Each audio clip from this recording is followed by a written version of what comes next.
Bonsoir à tous et à toutes. Good evening, everybody. We are very pleased to welcome Professor Marc Chesney tonight in Geneva for our political economy seminar. So maybe I will make the introduction in French, and but the presentation will take place in English because I think some people are more comfortable in English. Right. Yeah, I know that. So, I think it will be better for everybody to participate. Donc, le professeur Marc Chesney est professeur à l'université de Zurich en finance et mathématiques, après avoir été en poste précédemment à Paris HEC. En fait, il a beaucoup circulé entre la Suisse et la France, puisque il a fait des études de mathématiques à l'université Paris 7. Et ensuite, il a fait son doctorat en finance à l'université de Genève. La raison pour laquelle on a invité le professeur Marc Chesney, pour laquelle on est très content de le voir aujourd'hui, c'est qu'il est intervenu très largement par ses travaux académiques et dans le débat public sur les questions de la finance, en particulier de l'absence de transformation de la finance depuis la grande crise de 2008. Et c'est aussi le sujet de la présentation ce soir. Donc, il a développé une analyse critique des concepts véhiculés en finance, et il a développé un certain nombre de travaux dans ce domaine, en particulier l'impact de la financiarisation sur les injustices sociales, la question des rémunérations des dirigeants d'entreprise, la question des risques systémiques et la question des délits d'initiés et la critique de la financiarisation de la nature. Donc, toute une série d'approches critiques en finance qui nous intéressent au plus haut point. Il est en particulier l'auteur d'un livre qui a eu pas mal de retentissement en Suisse, qui s'appelle « La crise permanente, l'oligarchie financière et l'échec de la démocratie ». Donc, professeur Marc Chesney, la parole est à vous. Bienvenue. Thank you very much for the kind words. I'm delighted to be here. It's not bad. So we'll start with Lehman Brothers. In 2000, Lehman Brothers bankruptcy in 2003. And we will consider the Credit Suisse debacle this year. I think I have enough slides until 10 p.m. So here, issues on maybe 2008, Lehman Brothers, like for a plane. I will explain to what extent it was true. Then again, so what about today? What is the situation today? What about the academic world? Who are in the university? Some colleagues are here. Professors of finance are not here. No surprise. So we will talk about that, and I will conclude on even note, because otherwise, I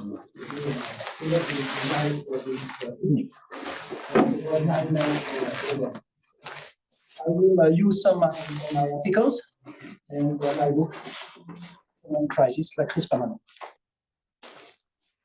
For the flight LB 2003, as you know, Lehman Brothers went bankrupt in September 2008. And it was the beginning of a long and complex process.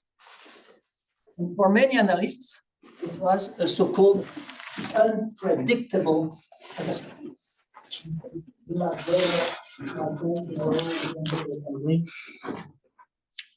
I'm convinced that it was not unpredictable. I will give you some elements. So, you know, if you deal with a crash for a plane, you look for the black box. And what belongs to the black box is the last yearly report, still online, the 2007 yearly report. Still online if you have time this evening after my presentation. And in this last annual report, you will find words such as record performance, 2 months before the bankruptcy, terrific results, talent management efforts, excellence. They were excellent. They disappeared, but they were excellent. And focus on risk management. They were, you see, 42 times best in class. I don't know which class, etc., etc. They were responsible and sustainable. They were so sustainable that they disappeared a few weeks after this report. Human philanthropy. So it was basically, instead of an unpredictable catastrophe, it was a voluntary blindness from most of the so-called analysts and most of the finance professors. Consider rating agencies, Moody's, Standard & Poor's, Fitch Ratings, etc., etc. They even gave a rating of at least A a few days before the bankruptcy. They were well informed. The last CEO received around $500 million between 2000 and 2007. And he was in a position to keep this money. He had good lawyers. And the movie Inside will be very interesting if you have time. You will see an interview from this person. And the so-called analysts did not do their job. They did not analyze, in particular, the report. So if you take the time to analyze this document, you know there are many pages. So now a yearly report might correspond to 800,000 pages. It was, I think, 300, 400 pages. It's like a puzzle. So you take time, you try to find the information. And one number, one ratio would have been enough for the so-called analysts in order to ring a bell. And this number is 50, this ratio. 50 represents the ratio of the volume of these derivative products compared with the balance sheet. So if you study finance or management, you will learn that you have to understand a balance sheet. But what is more important is what you have below the table, what is off balance sheet. And what is off balance sheet, in the case of Lehman Brothers, corresponded to, is what? 50 times the balance sheet. So basically what you want to hide under the table corresponded to around 50 times what you had on the table, what the so-called analysts analyzed.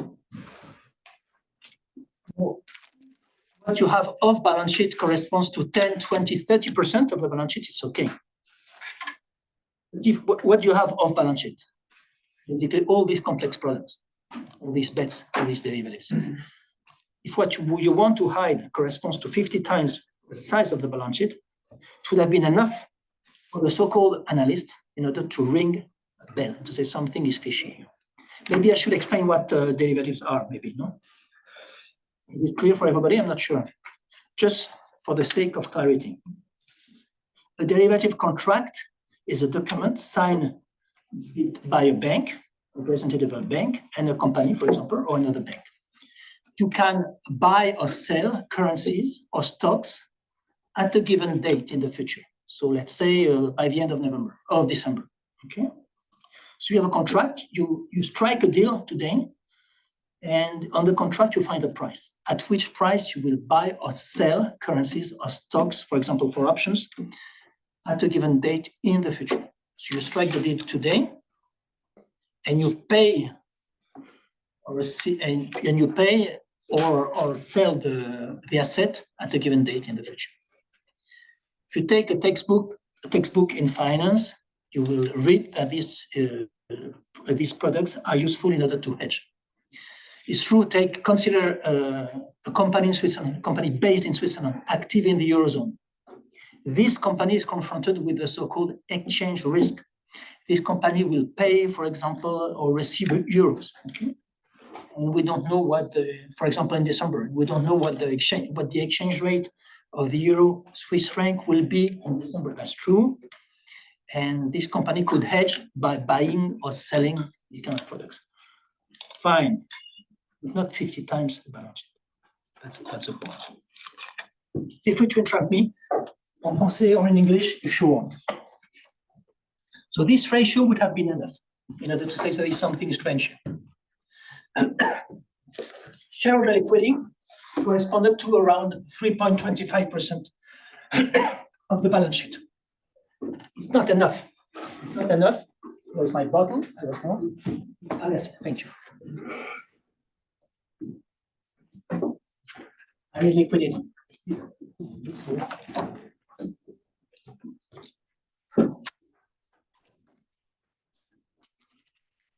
3.25% is not enough. It was not enough. Why? If you want to borrow money, for example, in Geneva, in Switzerland, in order to buy a flat, you have to put on the table around 20, at least 25% of the value of the apartment. And it makes sense. It's your capital. So here, what would be required would be 25% at least, and not 3.25%.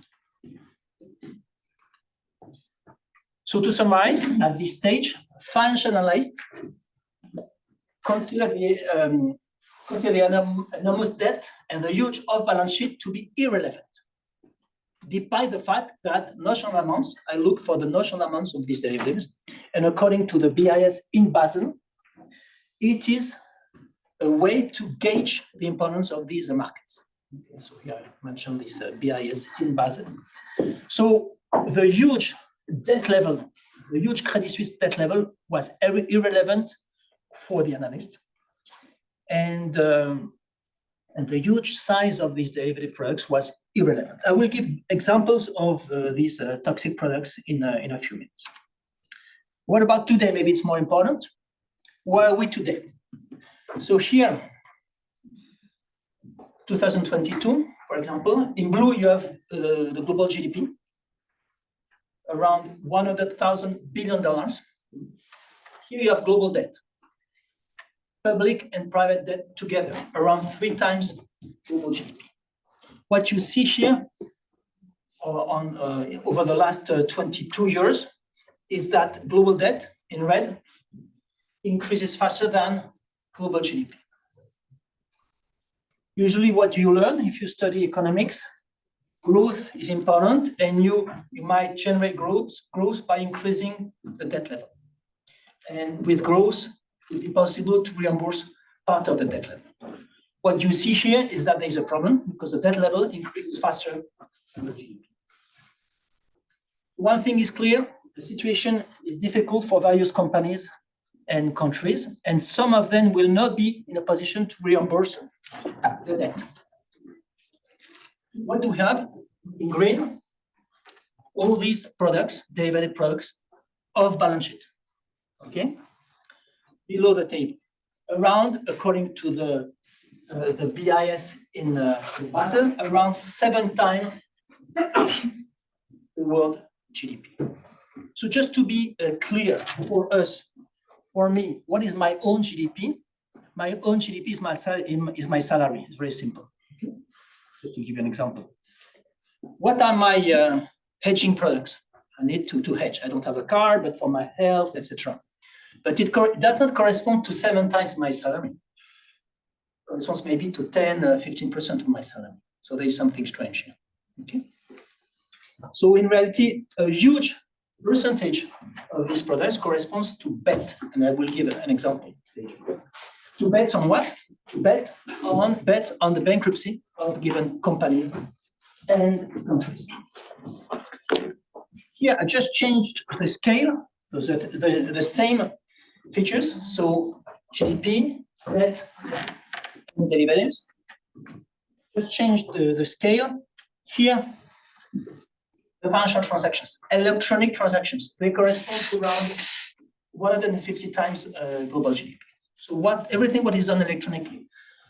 Each time you use your phone, your smartphone, your credit card, etc. So each time there is an electronic transaction, fees or commissions are taken by big banks. Just to give you an idea of the situation. Now back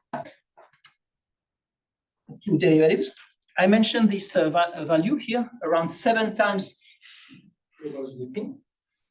Now, if you focus on Switzerland, the stock exchange should publish each week data about derivatives for Switzerland. So here, April 2023, the notional value of open positions, etc. What you see here for equity, I hope you can read, around 3.8 billion of billion of Swiss francs. Million of billion of Swiss francs, only for Switzerland. Meaning for banks, for financial institutions active in Switzerland, and for their clients in Switzerland or abroad. This number This value corresponds to around 5,000 times the Swiss GDP. 5,000 times the Swiss GDP, which is higher. You see, there is a discrepancy between these data and what has been published by the BIS in Basel. Why? Because as you can imagine, 5,000 times the Swiss GDP here is bigger than 7 times the world GDP.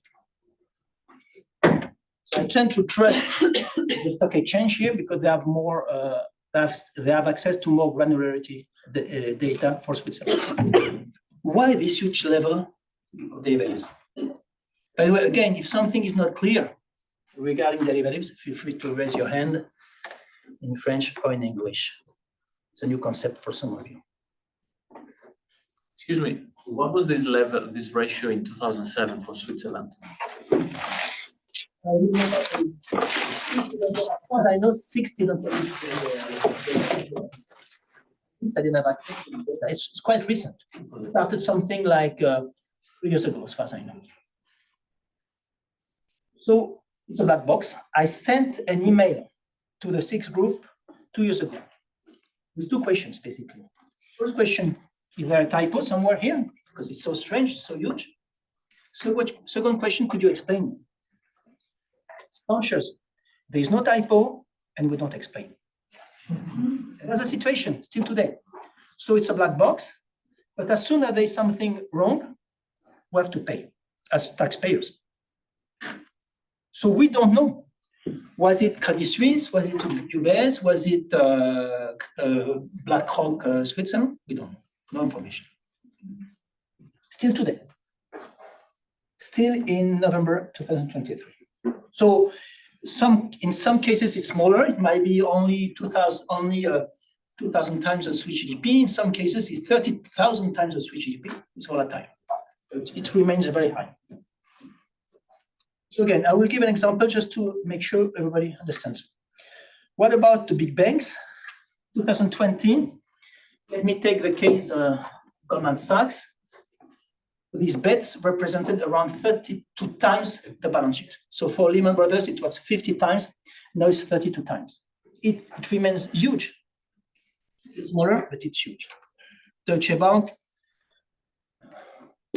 you see 24 times the balance sheet and 9 times the German GDP.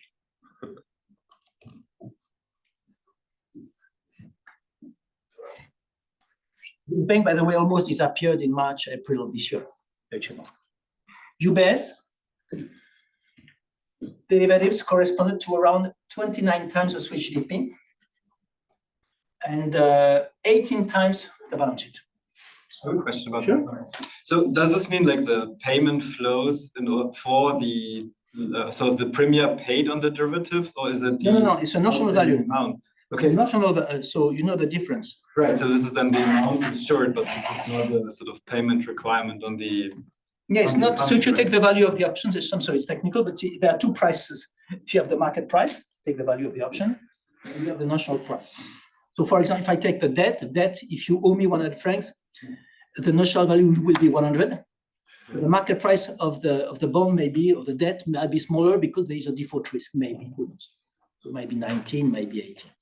But that's okay. I mean, if you take even the case of the option, because some people say that in reality it's smaller. Okay, divide by 10 if you want. Divide by 10. So instead of 5,000 times the Swiss GDP, it will be 500 times the Swiss GDP. Some people told me, yes, there's a problem of double counting. Okay, divide by 2. 10, divide by 100. It's huge and there's a problem. And we are not informed. That's the main message here. Credit Suisse now. So derivatives in 2020 corresponded to 22 times the balance sheet, 25 times the Swiss GDP. So now, together, the new UBS, this giant, have derivative products corresponding to around 45 times the Swiss GDP. And we are not really informed. And according to what Credit Suisse wrote in the 2019 yearly report, these products corresponded to less than 1%. In reality, they wrote 0.1%. the total. So you take a textbook in finance, you will see that these products are useful in order to hedge. And you read in some yearly reports that in reality it corresponds to 0.1 or 1%. So my colleagues in finance should read these yearly reports before they teach. Now let's talk about the compensation scheme of some CEOs. You remember Mr. Dugan, the former CEO of Credit Suisse. He received in about 8 years 160 million Swiss francs, and the stock price decreased of 70%. It's well paid. They are the best. He belongs to the best for sure. 70%. Okay. Let's consider Mr. Tiam. He received 64 million in 4 years and a half, and the stock price, guess what? Decreased also of 40%.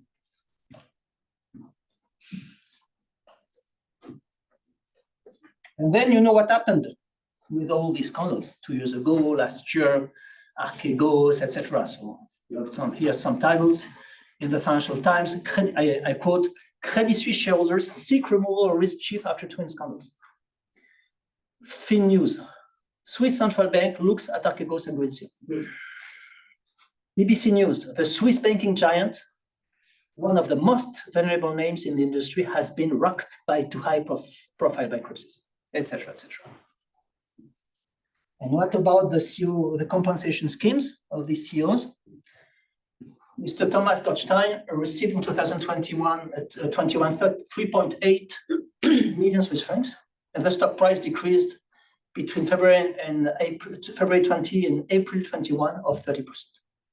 What about the chairman, the last chairman of Credit Suisse, Mr. Roner? He received 40 million, 41, and the stock price decreased of 70%. You know, if somebody believes in liberalism, the main principle is very simple. If you engage in risky activities, you assume risks, and that's it. Engage in risky activities, you don't assume anything. It's not liberalism, just to be clear. Now, March 2023, you might remember what happened with the takeover, CS takeover by UBS. March 15th, FINMA and the SNB issued a statement. I quote, the Swiss Financial Market Supervisory Authority, FINMA, and the Swiss National Bank and SNB assert that the problems of certain banks in the US do not pose a direct risk of contagion for the Swiss financial markets. Strict capital and liquidity requirements applicable to Swiss financial institutions ensure their stability. I mean, I didn't know, but thank you for the information. Credit Suisse meets the capital and liquidity requirements imposed on systemically important banks. If necessary, the SNB will provide CS with liquidity. 1 hour after these statements, Credit Suisse received a loan of 50 billion. So it's difficult to understand. There's a statement, everything seems to be under control. 1 hour after, this bank requires credit of a loan of 50 billion. 3 days after, this bank almost disappeared. It was purchased by UBS. 3 days after, CS went almost bankrupt. So I wrote, the statements issued by FINMA and the SNB are questionable, to say the least. To say the least. Are they in a position to, did they understand what they say? Did they lie? It would be important to know how these authorities, 3-4 days before CS bankruptcy, were in a position to issue these statements. They want to generate trust. I'm not sure the best solution to generate trust is to lie. I'm sure they knew something. I'm sure they knew something. What about the balance sheet? These statements was based on which information? Did they use balance sheet information from December 2022? If yes, it's not adapted. Because a balance sheet of a big bank is not like A balance sheet of a restaurant is very unstable, is very volatile. So what is relevant here would have been to take the balance sheet information of March 15 or 14. So it's a black box. Okay. Who is responsible for this catastrophe? Nobody seemed to be responsible. Nobody. So we'll see next time with UBS. Now let's talk about greenwashing. As you might know, So go ahead. So what's your answer to this question of who's, Sorry? what is your answer to the question who is responsible? Who's responsible? Obviously, the Credit Suisse CEOs, obviously, and the chairman. Again, if they always pretend they are liberal, they should assume risks. If they don't know what happened, they should look for another job. Then who is responsible? The political world. What did they do between 2008 and 2023? What did they do precisely? I mean, in 2008, UBS was almost bankrupt. So we know what the situation could be. So 15 years they waited during 15 years, and they found a solution in a few days. It's not what is expected from politicians. Finally, we are in a university. Who is responsible? The academic world also. The academic world. I mean, I'm talking about professors in finance. But I checked, and I will show you some books briefly later on. Basically, it's business as usual. You might wonder if we had the financial crisis in 2008. If you have a look on the programs of some courses in the US, in Europe, it's business as usual. It's our responsibility to draw lessons of what happened, to try to understand, to analyze what happened. It was done by some people, but by and large not. So here, 3 levels of responsibilities: CEOs, politicians, professors. You had somebody the question. Yeah, kind of what you did. I have 2 questions actually, if I may, before you get into academic responsibility. Before you go to academic responsibility, I have 2 questions. One is about if you do the same thing you did for Lehman Brothers, which is that you look at the balance sheets that we do have access to, and in particular, if you look at the report on financial stability by the BNS leading up to the crisis. Do you see things that they missed in the balance sheet in the way that you showed for Lehman Brothers? Yeah. This is. Yeah, 2020. But that implies that the cause of the problem was derivatives, which is debatable. It's one cause. But is it a cause? Yes, sure. Because it's not transparent. But did the value of the derivatives change in the lead up to the crisis? So again, we don't have access to all the. Please go ahead. So I looked carefully at the report on financial stability, and it seems that the only thing in that report and in the annual report that looks worrying is mortgage debt, very old-fashioned problem. Mhm. And this brings me to my second question. Why did the political actors intervene so quickly? What were they afraid of, in your view? So first, regarding your first question, derivatives, according to me, was one important dimension of the problem, not the only one, obviously. But it's a hidden problem. When you have off-balance sheet derivatives value corresponding to 20 times, 30, 40, 50 times of balance sheet, it requires explanations. You have huge bets. And again, I will give examples with Lehman or with Credit Suisse. Huge bets. And these bets generate instability at the whole of the world. Now, back to considering your second question, why did the political world reacted so quickly? I would not say so quickly, but so slowly. 15 years. 15 years. It was clear already in 2008 that big banks, we had 2 now, there's only one, have incentives to engage in risky activities at the cost of the taxpayer. It's known. Why did they wait so long? I mean, in the case of Credit Suisse, so there were Archegos, coincidence. Credit Suisse struck deals, get with whom in Bulgaria, with the so-called king of cocaine in Bulgaria, the king of cocaine. And this guy was well known. Not only in Bulgaria, they had deals with him. Why did they wait? I mean, why did the FEMA waited? They were waiting for what? The question is, why was Credit Suisse in a position to keep its banking license after so many scandals? Imagine you drive a bus and you have an accident every month. You're not going to keep your license very long, not 15 years. In this case, yes. So it's a kind of complacency. I don't know if I answer your question. I'm curious about your optimistic conclusion. It's only half a slide. Then why so slowly? Why so slowly? Because you have, it works, you have lobbies, not only in Switzerland. You have lobbies, they are very active, they are very efficient.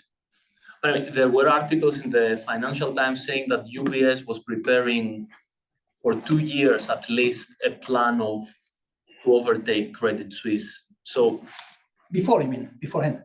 before March, yeah, meaning that they were expecting that this is going to happen and they had laid out plans. Yeah, they were clever. I mean, they had a scenario just in case. They developed scenarios just in case. Yeah. But what was your point?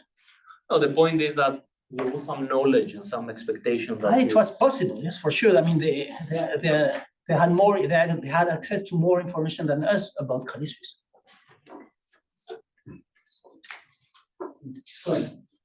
On the situation in March 2023, was there not also an international dimension?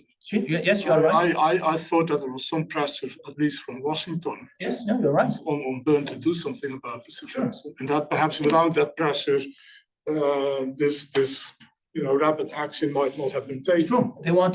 They wanted Switzerland to fix the problems as soon as possible. At least two banks went bankrupt in the US.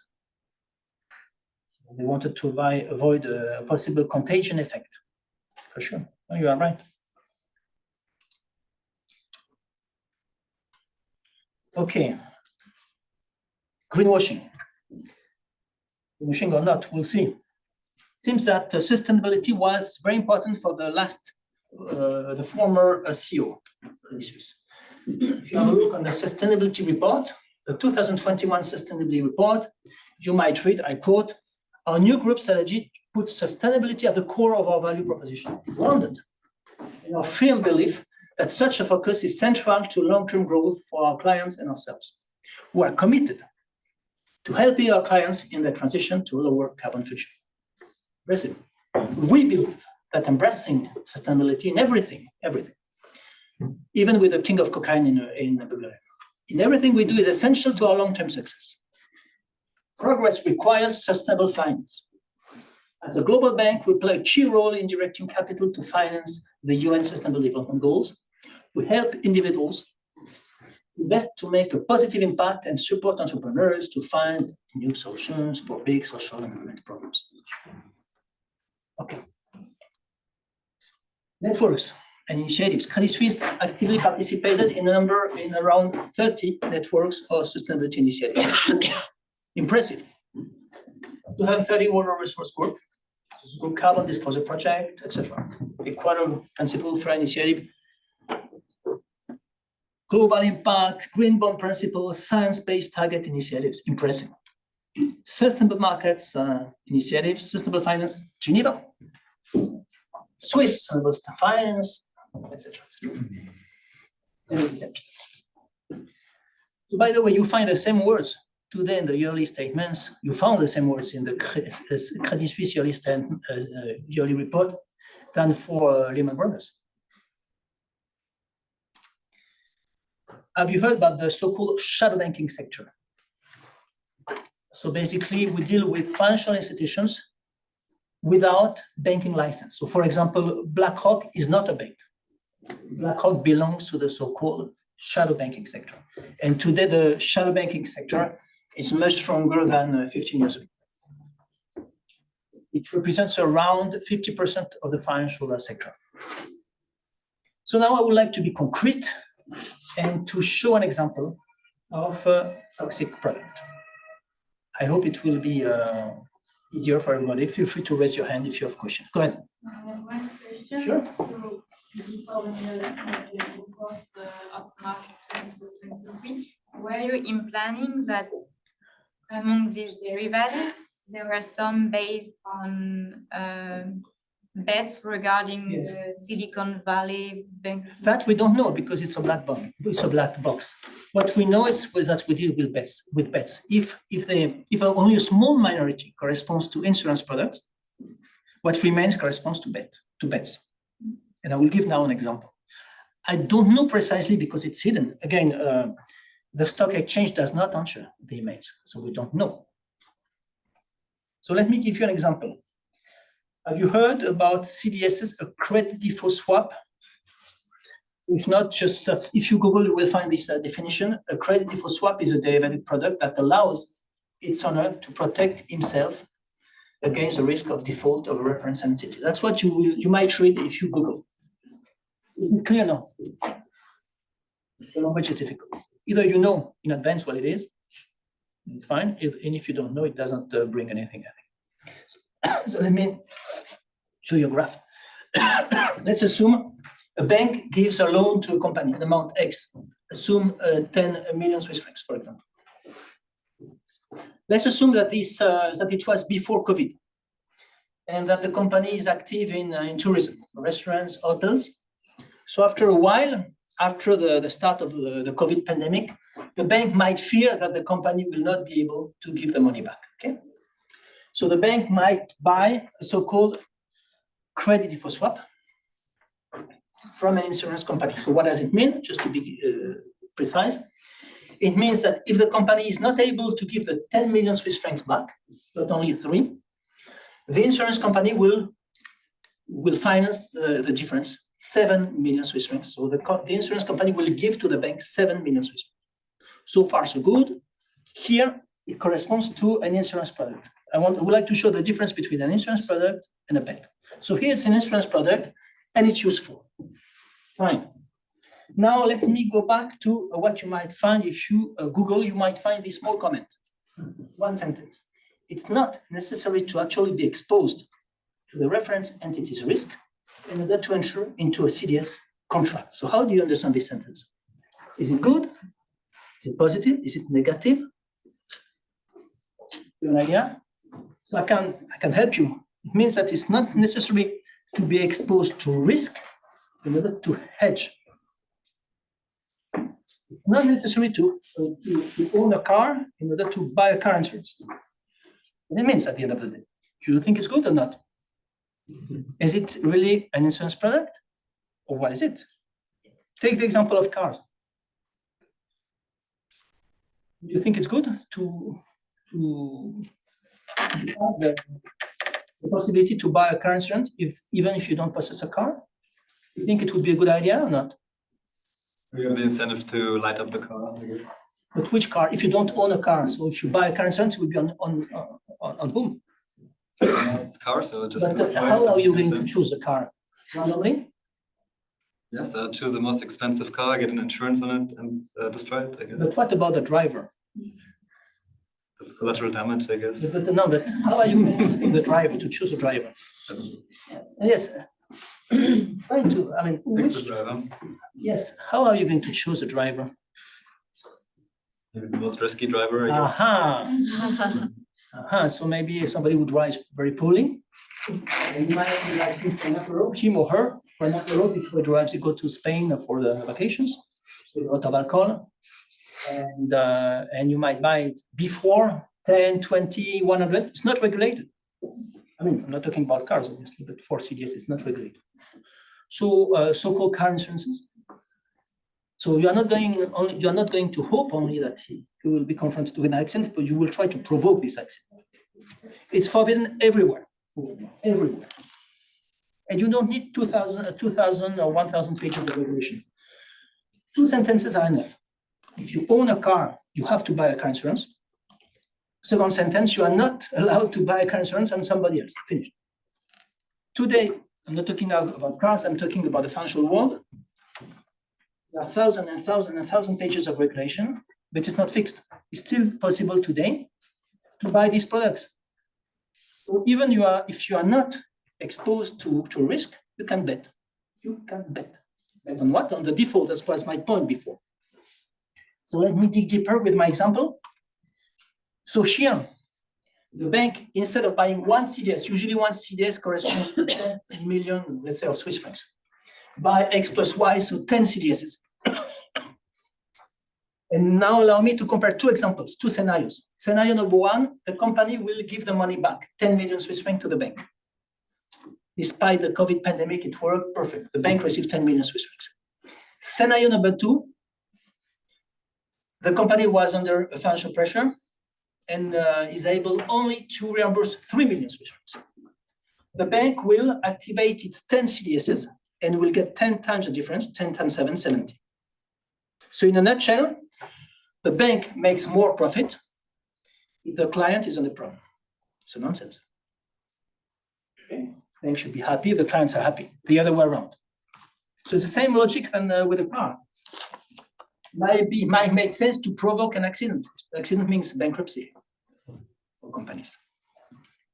At the end of the day, another bank can enter this game, despite not having given a loan to the company. The bank hedges against a possible default. There's nothing to hedge because there's no risk. And if the company goes bankrupt, these banks will make money. So, Professor, what I'm saying is maybe theoretical, purely theoretical, and it would be better so. To have concrete examples, in 2008, who could we put here? Which company went bankrupt? Construction. General Motors. And then, which bank? Lehman. There's a structure in my presentation. Lehman was here. Which banks purchase all these products? Goldman Sachs, for example. Which so-called insurance company issued all these products? AEG. Yes, thank you, AEG. And that's it. So, and why was AEG so active in this market? They sold as many CDSs as possible. And if you watch this movie, Inside Job, you will see an interview of the former CEO. He said, CDSs are a money machine, Why? Why? Because he was convinced that Lehman Brothers was too big to fail. So if your company is too big to fail, there's no risk. But the price of the insurance is zero. So he was convinced that Lehman Brothers was too big to fail. Now those who purchased Goldman Sachs, for example, were convinced that Lehman was not too big to fail. Now it's a political decision if a bank is really too big to fail or not. And Mr. Paulson took the decision. Finance Ministry in Washington took the decision that Lehman was not too big to fail. And as soon as he took this decision, Lehman went bankrupt. By the way, Mr. Paulson is a former CEO of a big bank. You know which one? Goldman Sachs. Goldman Sachs. By the way, it was a good deal for Goldman Sachs. But as soon as he stated that Lehman was not too big to fail, so again, Lehman went bankrupt, but AEG was also almost bankrupt because AEG was unable to pay the bills. Second important decision of Mr. Paulson, AEG is too big to fail. Good deal for Goldman Sachs. Is too big to fail. In other words, the US taxpayer will pay the bill. That's how it worked, 2008. And in 2023, it's even less transparent because here we had Credit Suisse. There were many CDSs, but I don't know at least who are the players here. Which so-called insurance company or banks issued all these products? I don't know, we don't know which bank purchased all these products. But those who did it made a lot of money. What I can tell you is that some hedge funds in the US and in England made a profit of $7 billion in a few weeks, not with these products, CDSs, by short selling activities. Short selling is finance is very creative. You can sell what you don't possess. Do that with stocks. So they made a lot of money, but I don't have the information for Credit Suisse in 2023. Because for Credit Suisse concerning CDS, there were There were no credit event, so the CDS were not activated as far as I know now. It depends. I'm not sure. You might be right. You might be right. But in any case, if they didn't make money, then the insurance company. There was a debate about the 81. You're right. They didn't pay the 81, but in spite of that, they didn't activate the CDS. I don't know why. But in this case, who made money? The insurance company. You know, around. But I don't know. We don't know what the insurance companies were. At least I don't. Do you have questions regarding this feature? Did you get it? I mean, the difference between the main message here, that there is a difference between an insurance product here, so far so good, useful, and a bet. And most of these products correspond to bets. Okay, such a product in Switzerland is written in, the title is in English. Again, three letters, barrier, convertible, nobody knows what it means. Here you have the ads in the NZZ in Zurich. Even if it's written in German, you can spot 12%. It might be enough for some people to say, look, great, I'm going to get 12%. And a few years ago, the interest rate was even negative. Seems to be interesting. You have companies with good reputation, good rating. By the way, it was made by Credit Suisse. I don't know if you know how it works, but you have three companies. It lasts 1 year, usually. Invest, let's say, 100,000 Swiss francs on January 1st. If the three stock prices increase or remain stable, you get your capital, 1,000 Swiss francs, and you get your 12,000. If at least one of these three stock prices decrease and reaches a given barrier, then you start losing your capital. And instead of getting 100,000 Swiss francs, you might get 90,000, 80,000 dollars. To what extent is this product useful for people in Switzerland? On average, we did a study with former PhD students. On average, people lose money. If you buy this product, on average, you are not going to make 12%. You are going to lose between 1% and 3% on average. How can it be the case that it is allowed in Switzerland? What time is it? Okay. Still have 15 minutes? Okay. I'm going to speed up. What are the impacts of this kind of casino finance economy? Financial imbalances and the crisis of value. So here let me show the income distribution worldwide. And they put $3 billion. It could be 4, it could be 5, it could be 10, place no more. We're around 8 billion people. And so here you have a vertical part. Billionaires, very, very, very, very rich people. And you have approximately 50% of the world's population with less than $5.5 per day. Invisible. So case of Switzerland, a family with 100,000 Swiss francs per year, 2 children, invisible. So at the end of the day, we have 99.9999% of the world population which is invisible. Who do you have here? You have Elon Musk, you have these kind of people. So, I mean, it's dangerous. It's dangerous. I mean, if you study economics, I mean mainstream economics, you will learn that it's important to optimize. Okay, always more. Always more. That's what they did. But always more here means always less there. It has consequences. I mean, you should not forget the situation in the 30s in Germany and then in Europe. Unemployment, people were poor, and then demagogues and dictators come. It's dangerous. Politicians have to react. An example, so some more information according to Oxfam, the richest 1% gained about 63% of the new wealth created between 2020 and 2021. 1% got 63% of the cake. The bottom 90% gained 10%. Imagine that. 1% gets 63%, and the bottom 90% obtain only 10%. It cannot be sustainable. It's not sustainable. We have to fix the problem. So an example of who belongs to this part here, that's this vertical part, Mr. Bezos, who is very happy.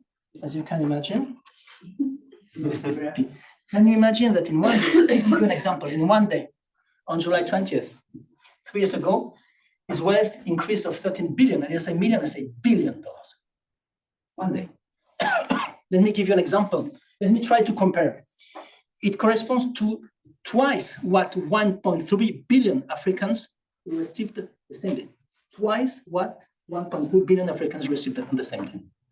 It corresponds to around 10 times the Castle of Versailles. 10 times the Castle of Versailles. 10 times. Not in 50 years, because this castle was built in 50 years. In one day, he's in a hurry.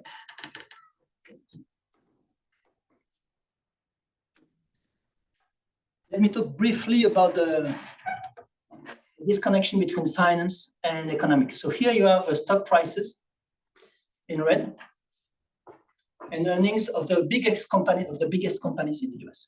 What do you see a discrepancy? If you study finance, you might learn that stock prices should correspond to expected sum of future earnings. So it doesn't mean that they should have the same values, but they should converge. Divergence. Here you have finance, here economics. By the way, here you have the COVID. That's why you have a strong decrease. It is due to what? To the monetary policy. So central banks help the financial sector. How? By buying many financial assets, dubious assets. That's what they did, for example, during the COVID, you see. So in blue, you have the S&P 500. Crash here, crashed. What does, in red, you have the balance sheet, the Fed balance sheet. The Fed, so the central bank in the US, purchases huge volume of dubious products, brings liquidity to the financial markets, and you see the impact on the stock markets. It's increased. Okay? Here doesn't seem to work very well. Why? With the war in Ukraine. With the war in Ukraine, this kind of monetary policy doesn't seem to produce the same effects. Here you see a strong increase, and here a small decrease. Now, if I stop here, but I still have 9 minutes, true? You might think that in order to fix these problems, we should answer technical questions, reduce the debt level, reduce the derivative, the volume of derivatives, etc., etc. But we are confronted also with the crisis of values. And I will briefly give 4 examples. Do you remember Mr. Kerviel? He used to work for Société Générale in Paris, and he was accused of a loss of 4.9 billion euros in 2007. He went to jail, and the police took some of his emails. I quote, "In a trading room, the ideal modus operandi can be summed up in one phrase: knowing how to take the maximum risk to gain the bank the maximum money. In the name of such a rule, the most elementary principles of caution don't count for much. In the midst of the great banking orgy, traders have the same consideration as any average prostitute: the quick acknowledgement that today's paycheck was good." Example number 2, Mr. Touré. He appears in this movie, Inside Job. So he studied in one of the best school, Grande École in France and in Stanford, and then he started to work for Goldman Sachs. And the process was organized with Goldman Sachs in New York. Very interesting. Again, it is in this movie, Inside Job. And basically, Goldman Sachs sold dubious products to their clients. And also, the police took his emails. More and more leverage in the system, so more and more debt. The whole building may collapse at any time. When I think there was a little of me in the creation of this product.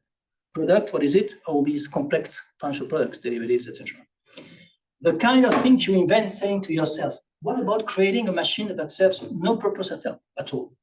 That is totally conceptual and highly theoretical, and that nobody knows how to price. It's bad for the herd to watch it implode in full flight. It is a little like Frankenstein turning against his inventor. Example number 3, a former trader. He used to work in New York, and he wrote various articles. I quote, "Not only was I not helping to fix any problems in the world, but I was profiting from them. In my last year on Wall Street, my bonus was $3.6 million, and I was angry because it wasn't big enough.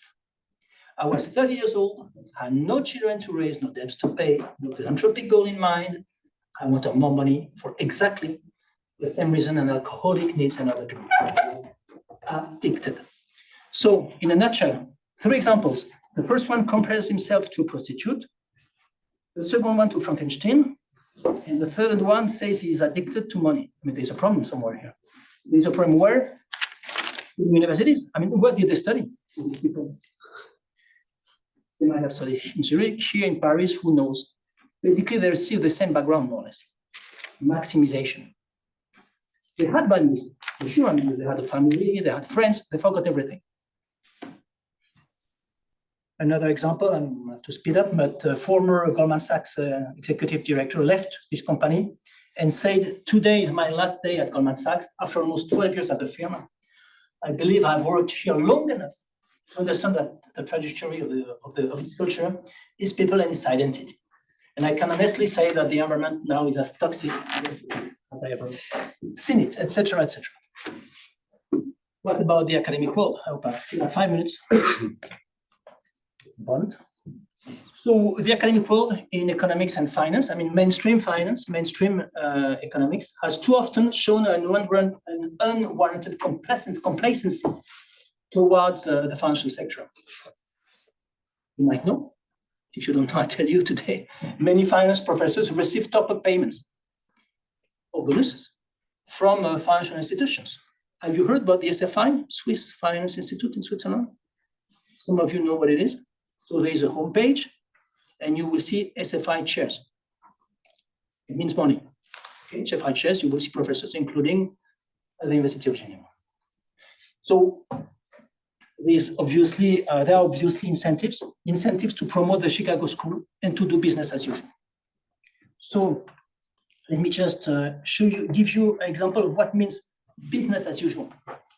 If you study finance, if you study derivatives, you will use probably this book, Options, Futures, and Other Derivatives. 10th edition, published in 2018. It's a big business. It's translated in many languages. And you see around 850 pages, published in 2018. Something related to derivatives and the financial crisis, nothing. This book focuses on derivatives. Did talk about the impact of financial derivatives on the system, on the financial sector. Few pages, I quote, and when he speaks about that, it's wrong. He wrote, I quote, "There can be no question that the first decade of the 21st century was disastrous for the financial sector." Wrong. I mean, this was not disastrous for CEOs. Bear in mind, I mentioned the last CEO of Lehman Brothers was able to keep $500 million despite the bankruptcy of this bank. It was disastrous, not for the financial sector, for people who lost their home, their job. 30 million lost their jobs during this crisis. And then he wrote, the huge losses experienced from the use of derivatives have made many treasurers very worried. Following some of the losses, some non-financial corporations have announced plans to reduce or even eliminate their use of derivatives. This is unfortunate, according to him, because derivatives provide treasurers with very efficient ways to manage risk. So it's business as usual. Again, only a small percentage corresponds to insurance products. A huge percentage corresponds to bets. So basically, it's a good idea if some non-financial corporations decide to reduce the volume of derivatives. Another book, the last one, written, co-authored by Mr. Bernanke. So he was CEO of the Fed, director of the Fed in New York during the financial crisis. You see, published in 2017, he talked about GDP and employment, inflation, etc. Nothing about the times. It would have been interesting for readers, for students, for his colleagues to know what he thought, how he analyzed it, and how he analyzed the financial crisis and the impact of a financial crisis on GDP growth, unemployment, and inflation. Nothing. Numerous concepts and assumptions are ill-adapted to the current situation. So you might know, according to the basic assumptions in finance, financial markets are in principle right, perfect, and efficient, like gods. And you don't discuss it. if you want to compare economics and finance, in economics, if you want to find prices, you rely on on the supply and demand, on the so-called equilibrium between supply and demand. In finance, for these derivatives, it's not the case. It's linked to an unrealistic assumption, which is the so-called absence of arbitrage opportunities. What does it mean? It means that you cannot generate very quickly huge amount of money. You cannot find tricks in order to make money. That's wrong. That's what hedge funds do on a regular basis, and not only hedge funds. Let me give you an example. It's a screenshot. Have you heard about high frequency trading? So basically, it's the possibility to buy or sell stocks within micro milliseconds.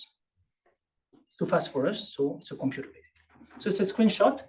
And I want to show you that obviously arbitrage opportunities, that there are market manipulations.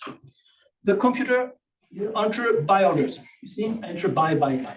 What is the impact? You see it goes very quickly. What is the impact? The price increases, goes from 111.35 to 111.38. As soon as the price is high enough, the computer cancels all the buy orders. You see, cancel, and instead of buying, sells. So market manipulation. Buy orders, the price goes up. As soon as the price is high enough, the buy orders are canceled and the computer sells. The other way around here, so the software enters sell orders, sell. The impact is a decrease of the price. So sell orders, the price decreases. As soon as the price is low enough, the software cancels all the sell orders and buy. And students keep learning that there is no arbitrage opportunities. Students in finance. Obviously, it's wrong. The existence of a risk-free asset. I would like to know what is risk-free today, but we'll discuss about that during the discussion. Always more means always better. That's what they learn. So they want always more. And they refer to Milton Friedman, who said the company's only social responsibility is to increase its profit and create shareholder value. I have no time to dig deeper, but I would like to show an example and then to mention this book, IBM and the Holocaust. That's precisely what Mr. Friedman wrote and said, corresponds precisely to what IBM did during the World War II with Nazi Germany. IBM with another company, Olerit, made huge profits with Nazi Germany. So I recommend the book, and it's known, it's a known, despite it is hidden, it's a known phenomenon. So, you know these punch cards. It was big data already in the 40s, punch cards. So you mean, you need something else than, you want to say something? Yeah, just we need to move to the discussion. Okay, exactly. I will conclude. Conclusion. So it's more than the bankruptcy of a bank or two banks, Credit Suisse or Lehman Brothers. It's a bankruptcy of a system of finance casino. It's a bankruptcy of a political elite, and it's a bankruptcy of mainstream finance. And possible solutions. Last slide, but we can talk about that during the questions. Business as usual is not an option, and the financial oligarchies for one means a failure of democracy. So we need to do something. Here are a few ideas, but we can discuss now. I think we have time. Thank you. Thank you very much.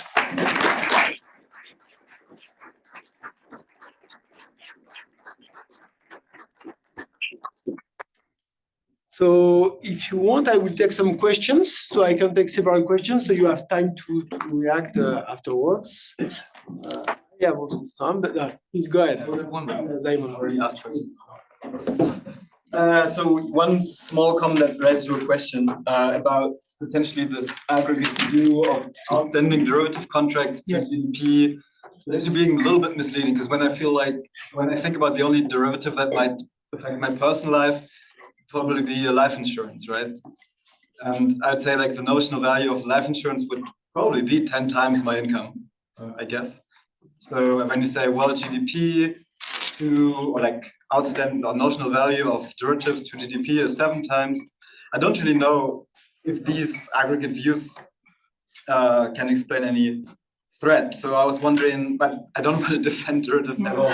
So I definitely see how sort of this naked CDS where I don't own, or where I'm not exposed to the default risk of the company, but own the CDS or holding multiple CDS on the same loan. What's the share of them in total derivatives? Because this would be, I guess, the crucial question in order to show how risk has changed over time, I guess. That would be my first question. Good. I think several questions. And the second one would be, so what specific regulations would you suggest? And the third one, how do your finance colleagues in Zurich react to you and your audit? They love me. Yet? For the presentation, I have the question. Sorry? It's kind of similar to the question I asked before. What is in the black box? You know, because it seems huge from what you presented, the derivatives, but it is related to the real economy, right? These projects are based on some other assets. What kind of assets? What are the sector, the economic sector? Because for the 2008 crisis, like housing market, what is it today? Do you have any idea? And what could be done to know more about what are the derivatives? Thank you. Yeah, financial authorities have reacted to the financial crisis in 2008, for example, in the context of the Basel framework or the Financial Stability Forum. So why you seem to suggest that today's casino capitalism is more or less the same as it was at the time of Lehman Brothers. Don't you think that there has been a change in quality of financial supervision? Yeah. Following up on that, what do you think is the situation today globally compared to 2007? Second, is there an end game to this or not? For whom? I mean, even for the financial system, because you showed that the central banks and monetary policy has been accommodating this process. So what is the end game here? Or is there an end game? And my third question is, what was the optimistic note of your presentation? What is that? What was the optimistic note? Solutions. Solutions. Okay, so maybe we go with this first round of questions and then Yes, 7 times, your first question. Yes, bear in mind that I showed data from the BIS, the Basel, 7 times derivatives correspond to 7 times the world GDP. Now, if you dig deeper with a given country, our country, you don't find 7 times, you find 5,000 times. Then things are different. You can always discuss with 7 times. I agree with you. But for 5,000 times, I don't see any way to argue that it is okay. Assets. Wouldn't it then be more appropriate to relate it to assets of Swiss banks? Because Swiss GDP will likely not cover the derivatives if they are cashed in. So, but it's wouldn't it more appropriate to, because I guess derivatives in Switzerland are high and financial assets are high. Wouldn't it be more appropriate to link derivatives to assets by these banks than to Swiss GDP? Because I guess you'd find the same in all sort of financial centers. You'd find the same in Liechtenstein, you'd find the same in Luxembourg. Probably we don't have access to data. Again, it's a black box. You can focus on a specific bank that I've shown the number. They're huge. The new UBS, again, derivatives correspond to the nominal value of derivatives correspond to 45 times the Swiss GDP. Authorities have said in Switzerland that they want a big bank like in the US. The only difference is that the Swiss GDP is more than the US GDP. So I agree with you 7 times, but not with 5,000. So no way to accuse. Then what was specific regulation? What did you say now? Yeah, what kind of regulations should I buy? Yes, For the list. So. Yes, so I mean, for time, just a few ideas. A certification process for financial innovation. Yes, I mean, if you take the car industry or the pharma industry, there are problems. But you have a Swiss Medic, for example. Again, lobbies are active for sure. But what we need is a Swiss finance. not a Swiss Finance Institute, but a Swiss Finance. So an organism who should check if products are useful for Switzerland, for example. Not 1,000 people, 20 people, and banks should issue a document before they want to sell some products, 30 pages. Separation of retail and investment banks, yes, as it was the case in the US, Glass-Steagall Act. It worked. I mean, there were less financial crisis between 1933 and 1999. So the idea is to separate a retail bank, where we get our salary, from an investment bank, no bank. It worked. Hedge fund and private equity fund regulation, so the so-called shadow making sector. There's almost no regulation here. Worldwide. Rules for compensation schemes and bonuses. Yes, as soon as a bank is too big to fail, as soon as we, as taxpayers, who assume risk for these banks, we should be involved in the compensation schemes and bonuses. Stronger capital requirements for banks, we talked about that already, not 3, 4, 5%, but 20, 25%. Micro tax on electronic payments, so you might remember this figure I've shown at the beginning. Sorry.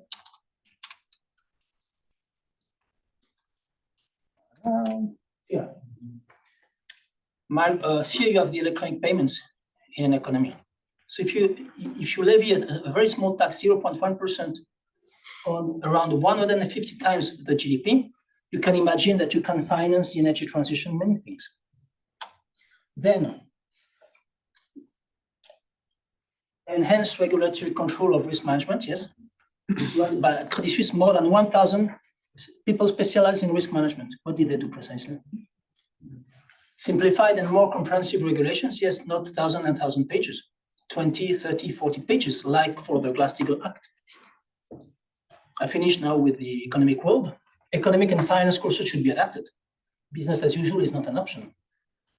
Critical thinking, in economics or finance, mainstream economics or finance, we talk a lot about competition, but there is no competition in terms of schools of thought. You have the Chicago School and the Chicago School and the Chicago School. So we need something else. They should be promoted. Well, in order to answer to conclude on a positive note. So what was the last question? Oh, my colleagues. Yes. So I belong to minorities, very small minority. Basically, just to be clear, in finance, you have two groups of professors.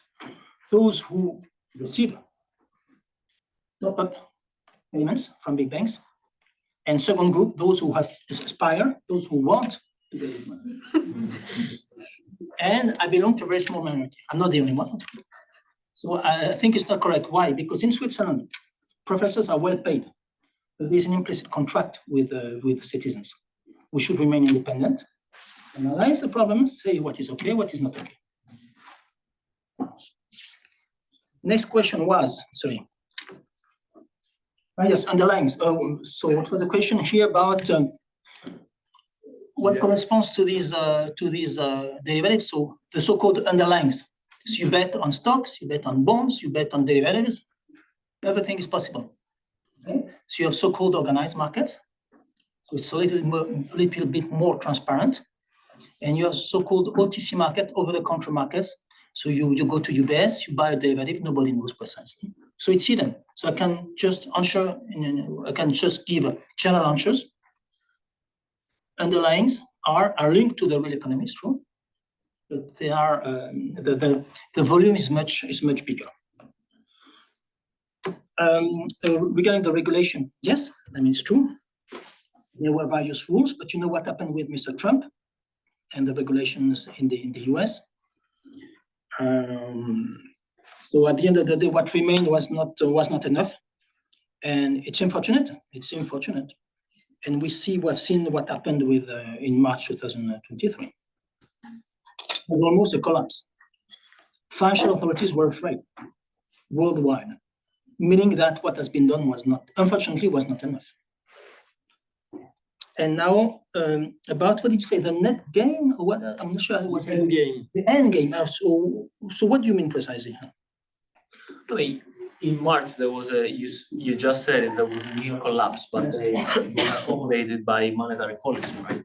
And the intervention of the central bank. So my first question is the situation more fragile today than in 2008?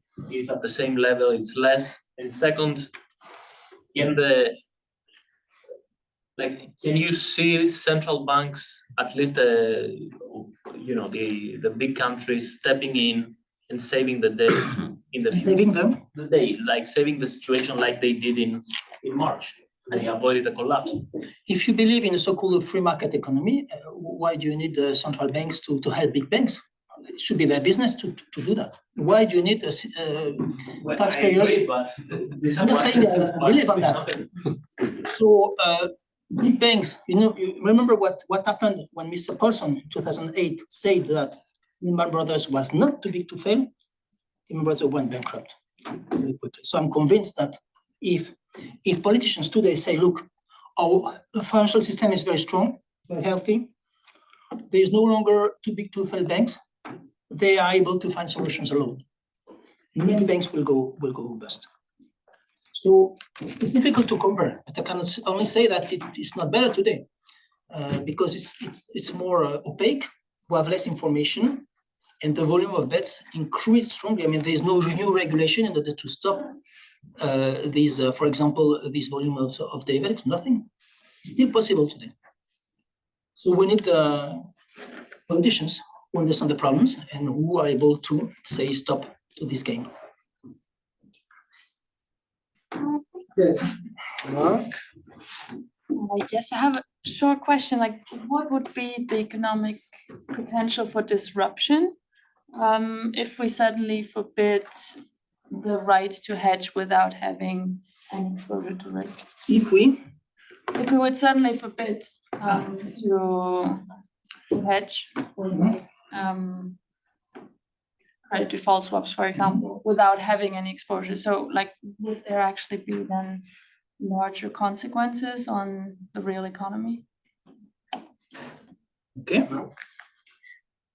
Yeah, so in that triangle you showed between companies, banks, and insurance companies that are making bets with credit default swaps, if you were to replace a company with a country that issues a bond, say in a currency that it doesn't issue, say a country in the Eurozone, is that something you've also analyzed or see? So if we put countries here. Yeah.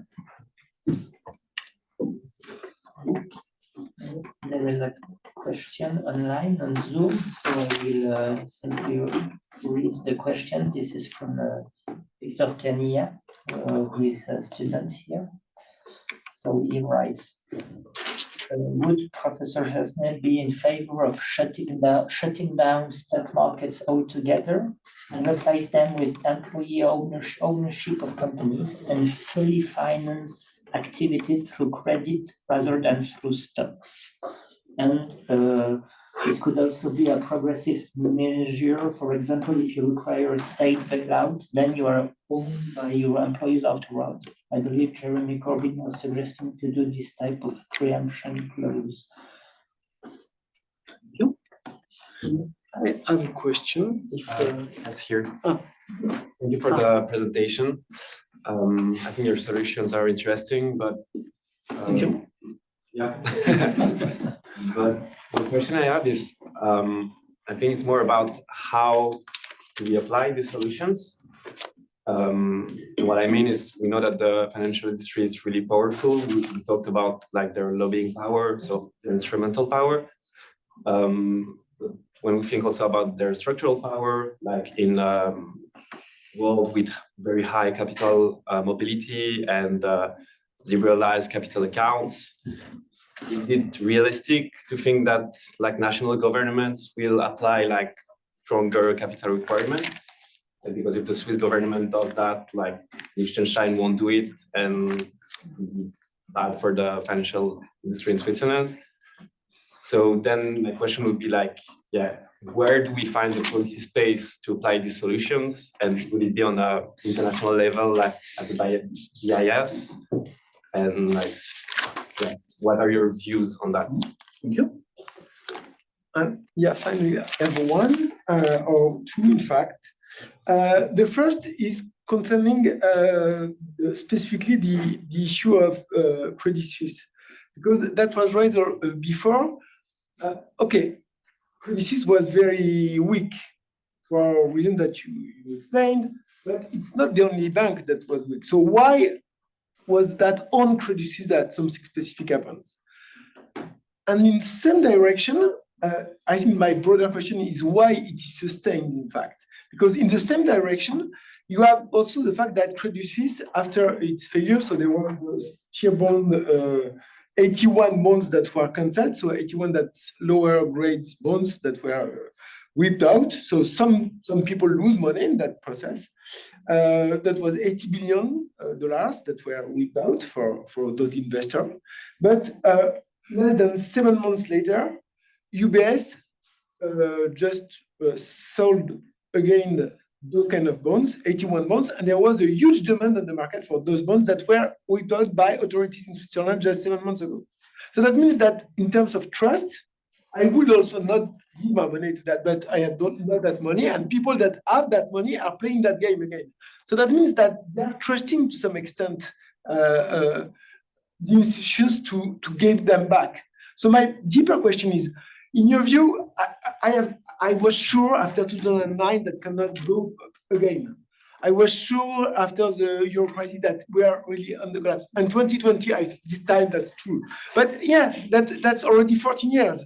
And things are, they managed to maintain that system. So is there, I think that was also the question of Michaelis earlier. So how do you see this issue of an end game? What will be the limits? You can expand balance sheet, you can, okay, it's casino, but the casino is not falling for a long time. So what will be the systemic limits? So we can imagine various limits, a collapse of debts with many failure, but in that case, we know that central banks are able to intervene. They did that many times. Could that be through the monetary system? Could that be, I don't know, something else? But where do you see the limits of the systems? Okay. So the first question was, what would be, if I'm not mistaken, what would be the economic potential consequences if we forbid these bets? So let me take the example of cars. Bets are forbidden. We drive safely. Imagine that for cars, it would be allowed to bet on the car of your neighbor, if he drives poorly, if he or she drives poorly. What would be the effect the other way around? Many more accidents in Switzerland, because people would bet on the car of the neighbors, etc. So what would be the effect? A positive effect. Would have less liquidity, but it's taboo to criticize liquidity in finance. But I mean, if you have too much liquidity, too much volume, it means that the solidity is weakened. So there are too much, the volume of debit is too high. So simple, you would have less default, and the system would be more stable. By the way, you know, there's just as an aside, these products are called CDS, credit for swaps. But if you read textbooks in finance, authors explain that they are insurance products. So my question is simple: if they are indeed insurance products, why don't we see in the name of the product insurance? Instead of insurance, you see swap. Nobody knows what a swap is. It's an exchange. You can exchange whatever you want. And the answer is very simple.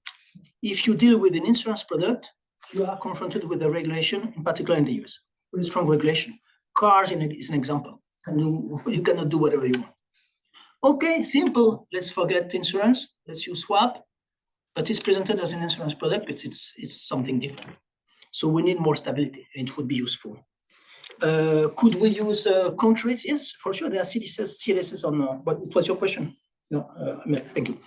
Yes, there are CDSs on countries. There are bets on countries. It was a famous example was Greece. Yes. So yes. So we need more transparency. Who is involved here? Should we question from an online participant? Should we close down the stock markets? Given what stock markets do or not do, I think that 1 hour per week would be sufficient. 1 hour per week sufficient, which would create less chaos. 1 hour per week. Let's see how it works. But the problem is that stock markets receive money with transactions. So they have incentive to remain open because at each transaction, they take fees, commissions, etc. What was the next? Yes, what should be done? Yes, the implicit question was could we impose stronger capital requirements in one country? It's always the same argument. We're a small country, we can't do anything. As some big countries don't do something, let's stay quiet and no. I mean, we were involved, Beat and me, in this so-called micro tax initiative. You know, the idea to impose all the transactions at 0.1%. And many people say that we can do something alone. No, that the other way around. We have a first mover advantage. If in a small country like Switzerland, we push intelligent solutions, taxpayers in Germany, France, England, and US will say, why not us? It requires courageous citizens and courageous politicians. In economics, you have many actors. You have producers, you have consumers, you have agents, but one word is missing: citizens. Because there is no democracy without citizens. Citizens are not only consumer or producers. Then what? What was the difference between basically Credit Suisse and the banks? Yes, you know, you have now hedge funds, and they look for the weakest bank. And they make a lot of money. So I told you they made around $7 billion in a few weeks. So they look for the weakest bank. In this case, this was Credit Suisse. So that's the strategy. So why was Credit Suisse the weakest bank? I told you a series of scandals, not only Green Seal, Archegos, getting these deals with the king of cocaine, etc. Angola, it's incredible. The weakest bank.